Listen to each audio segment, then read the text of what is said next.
Hello दोस्तों, जावा के new feature की सीरीज में आपका स्वागत है। आज हम लोग फिर पढ़ने वाले हैं जावा का एक और नया फीचर जिसको बोलते हैं ट्राई विथ रिसोर्सेज।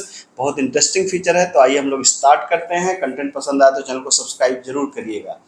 तो क्या है कि आपको एक एक करके बात को समझनी पड़ेगी। पहले मान लीजिए कि हम किसी रिसोर्स को यूज करना चाहते हैं। रिसोर्स का मतलब क्या है? मान लीजिए मैं किसी वैल्यू को रीड करना चाहता हूँ।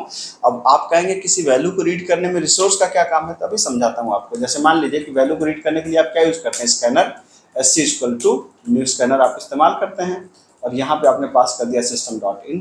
ठीक है, तो जब आप स्कैनर डिक्लेयर करते हैं तो स्कैनर डिक्लेयर करने में क्या होता है? वो सिस्टम की इनपुट मेमोरी को यूज करेगा ना। आप डेटा को इनपुट करेंगे, मतलब आपका प्रोग्राम कम्युनिकेट करेगा किसी एक्सटर्नल मेमोरी से।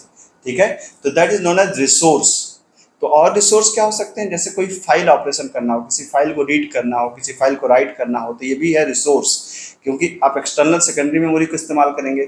उसी तरीके से नेटवर्क में कोई डेटा ट्रांसफर करना हो तो ये भी क्या है? रिसोर्स। तो किसी भी एक्सटर्नल रिसोर्स को जब जावा में प्रोग्राम यूज करता है तो उसको बोलते हैं रिसोर्स। ठीक है, तो अब ट्राई के साथ में रिसोर्स का क्या मतलब है, बस अभी आपको समझाता हूँ। जैसे मान लीजिए कि यहाँ पर आपने एक स्ट्रिंग एस लिया और आपने कहा कि भाई ऐसा करो कि एक नाम दे दो, तो आपने यहाँ पे मैसेज दे दिया कि एंटर नेम।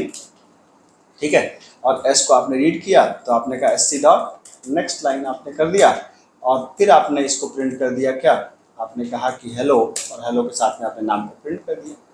ठीक है, अब क्या है कि अगर आप इस प्रोग्राम को ध्यान से देखें तो SC के नीचे एक अंडरलाइन आ रही है, मतलब ये वार्निंग है। और वार्निंग क्या कर रही है? Resource leak, SC is never closed. मतलब जब भी आप किसी एक्सटर्नल रिसोर्स को यूज करते हैं ना, तो उसे आपको क्लोज करना चाहिए। मतलब स्कैनर मैंने बताया कि एक्सटर्नल रिसोर्स है, या फाइल ऑपरेशन में कुछ आप यूज करेंगे तो उसे क्लोज करना चाहिए। तो क्लोज करने का अब तक का तरीका क्या है? JDK 1.6 1.7 से पहले क्लोजिंग का तरीका क्या था? क्लोजिंग का तरीका ये था कि आप यहाँ पे स्कैनर इक्वल टू यहाँ पे डिक्लेयर कर दीजिए क्या? नल। ठीक है, और फिर आपको क्या करना था कि यहाँ पे लगा दीजिए ट्राई, और ट्राई के बाद आप इसको क्या कर सकते थे? इस तरीके से आप कर दीजिए, और यहाँ पर लगा दीजिए कैच, और कैच के बाद आप यहाँ पर कैच ब्लॉक में आपने एक्सेप्शन के लिए कुछ भी कर दिया, और आपने कहा कि अगर एक्सेप्शन आए तो एक्सेप्शन हमारी प्रिंट हो जाए। और फाइनली मतलब मेमोरी को क्लीन अप करने के लिए आप क्या लगाते थे? फाइनली ब्लॉक लगाते थे, और फिर यहाँ पे हम करते थे SC डॉट क्लोज कि रिसोर्स को क्लोज कर दो। अब आपका प्रोग्राम बिल्कुल प्रॉपर, देखिए सारी वार्निंग वगैरह खत्म हो गई। अब अगर आप इसको रन कराएंगे तो बिल्कुल बाइज्जत रन करेगा। आप देख सकते हैं नाम पूछ रहा है आपसे, जैसे नाम आपने दिया धनंजय, तो इसे बोलेगा हेलो धनंजय, बिल्कुल सही है। ठीक है, लेकिन JDK 1.7 ने कहा कि आपको इस तरीके से अलग से कोड लिखने की जरूरत नहीं है, फाइनली लिखने की जरूरत नहीं है, बल्कि जिन रिसोर्सेज को आपको क्लोज करना है उन रिसोर्सेज को आपको ट्राई के आगे एक छोटा सा लगाइए पैरेंथेसिस, और उन पैरेंथेसिस में लिख डालिए। ठीक है, तो क्या लिख डालेंगे? आपने कहा कि यार मुझे स्कैनर बनाना है, तो मैंने सीधा स्कैनर पे यहीं पे डिक्लेयर कर दिया scanner SC equal to new scanner system dot in.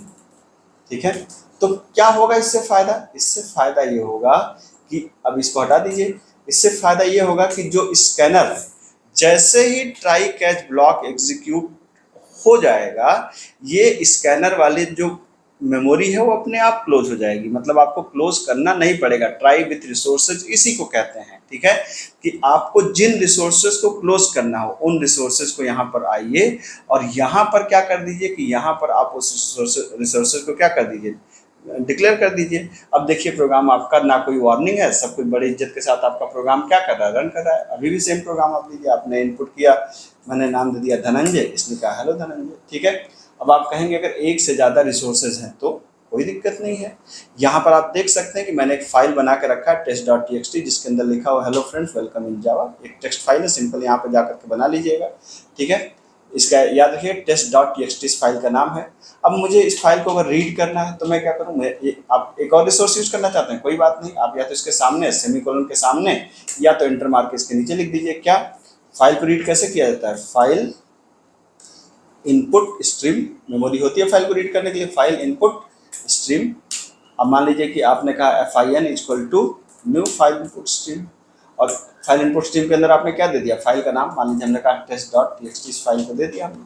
ठीक है, तो आप देख सकते हैं कि एक से ज़्यादा रिसोर्सेज को आप ऐसे पास कर सकते हैं। अब आप करने मुझे फाइल को रीड करना है, कोई बात नहीं, फाइल को रीड करना है तभी मैं इसको हटा देता हूँ, इसकी ज़रूरत नहीं है। तो आप क्या करेंगे, मैंने कहा कि भाई जो भी हमारे फाइल के अंदर डेटा है तो रीड ऑल बाइट्स, सबको रीड कर डालो, ठीक है। लेकिन बाइट्स में है आ रहा है रिजल्ट, तो हम क्या करेंगे, इसको स्ट्रिंग में कन्वर्ट कर डालो। तो इसको स्ट्रिंग में कन्वर्ट करके उसको वापस एस के अंदर क्या कर दो, असाइन कर दो। तो एस के अंदर असाइन कर देगा आपका, ठीक है। अब यहाँ पे इसको आप प्रिंट कर दीजिए। तो अगर आप यहाँ पर देखेंगे तो जो भी फाइल के अंदर डेटा होगा, test.txt के अंदर क्या डेटा था, हेलो फ्रेंड्स वेलकम इन जावा। अब इस प्रोग्राम में क्या हुआ कि आपने जो भी फाइल के अंदर यहाँ पर दे दिया, फाइल इनपुट स्ट्रीम के अंदर फाइल, तो उसी फाइल को रीड कर डालेगा। आप देख सकते हैं हेलो फ्रेंड्स वेलकम इन जावा कहाँ से रीड किया इसने रीड किया इस test.txt नाम की फाइल से। तो आपने कितने रिसोर्स दे दिए, एक रिसोर्स, दो रिसोर्स, हालांकि स्कैनर का यूज नहीं किया हमने, लेकिन आपको क्योंकि प्रोग्राम बड़ा होगा तो आप कर ही सकते हैं।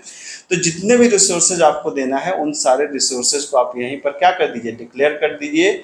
और जैसे ही ट्राई कैच ब्लॉक एग्जीक्यूट होगा, अपने आप काम होने के बाद ये क्लोज हो जाएंगे। मतलब ऑटोमेटिकली एक इसके अंदर क्या होता है, स्कैनर और फाइल इनपुट स्ट्रीम दोनों के अंदर एक क्लोजेबल नाम का इंटरफेस को इंप्लीमेंट करते हैं।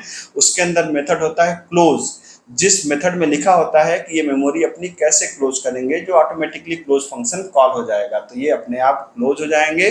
और इसी कंसेप्ट को बोलते हैं ट्राई विथ रिसोर्सेज। कंटेंट पसंद आया तो चैनल को सब्सक्राइब करिए। मिलता हूँ अगले लेक्चर में। Thank you so much.